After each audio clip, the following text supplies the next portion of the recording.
Cinema 4G erabiliko dugu bideoak konbertitzeko. Lehenik eta behin zabaldu, noski. Eta Convert Media aukeratu. Konbertitu nahi dugun bideoa zabalduko dugu.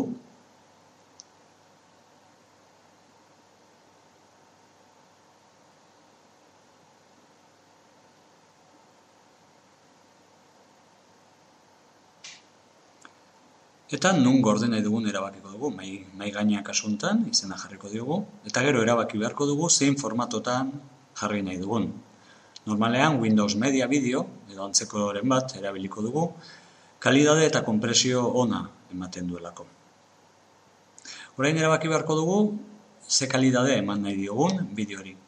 Zenbat eta gorago egin, orduan eta kalidadea handiagoa, baina baita orduan ere bideo eta tamaina handiagoa kontuan hartu, bideoak normalean oso astunak izaten direla. Convert sakatuko dugu, eta bera hasiko da lanean.